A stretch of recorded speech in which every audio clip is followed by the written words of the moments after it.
What's good, B fam?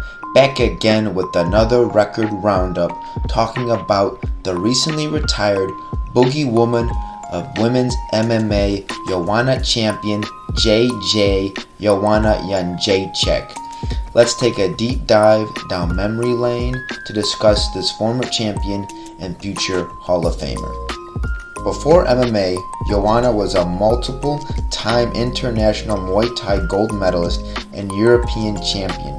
In her amateur and pro career, she only lost 6 times, 3 of those times to another future women's MMA great, Joanna Jedrzejczyk. Transitioning to MMA in 2012, Joanna would go 6-0 on the regional European scene and signed to the UFC. In only 2 years of competing in the sport. She would debut against Juliana Lima, where she won via unanimous decision, and then defeat her first UFC rival, Claudia Gadelha. At 8-0, and in her third UFC bout, Joanna would face strawweight champion Carla Esparza, where she dominated the whole fight, stopping 16 of 17 takedowns and brutally KO'ing Esparza in the second round to win the strap. It was a new era for women's MMA, and the Boogie Woman was born.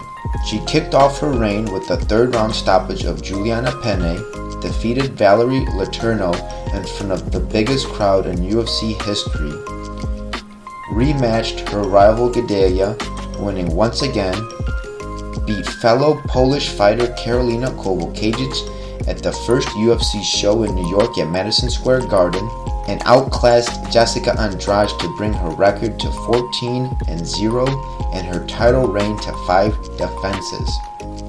Taking on all comers and beating them with ease, it looked as though the Boogie Woman's reign of terror would last forever, until she met a thug.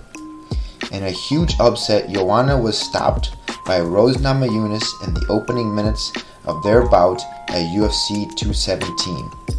Demanding an immediate rematch and blaming her weight cut, the two would square off again and Rose would win in a 5-round decision. Coming back in under 4 months, Joanna would bounce back against Tecia Torres and then move up a weight class to face former foe Valentina Shevchenko for the UFC Women's Flyweight belt.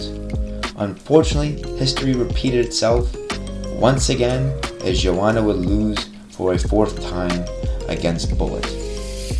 Finally taking some time off, Joanna would return to her original weight class of strawweight and defeat fellow veteran Michelle Waterson in a 5-round main event. This would earn her a title shot against newly crowned champion Zhang Weili, where these two women would leave a bit of their soul in the octagon at UFC 248, putting on an absolute show in an intensely close back and forth contest in what many call not only the greatest women's MMA fight of all time, but one of the greatest fights in UFC history. This was named the 2020 Fight of the Year. Joanna would take significant damage throughout, including her infamous hematoma. She would go on to take over 2 years off this time and return in June of 2022 in a rematch against Zhang, where she would be KO'd to a spinning back fist. After this fight, Joanna took off her gloves and said farewell to the fans as they cheered her on. Her legacy remains with her incredible title run and being one of the toughest fighters in women's MMA history. She belongs on the Mount Rushmore of women's fighters and will be remembered forever. I hope y'all enjoyed another edition of Record Roundup. Please like the video and most importantly subscribe to the channel, join the B fam. As always, all love and peace.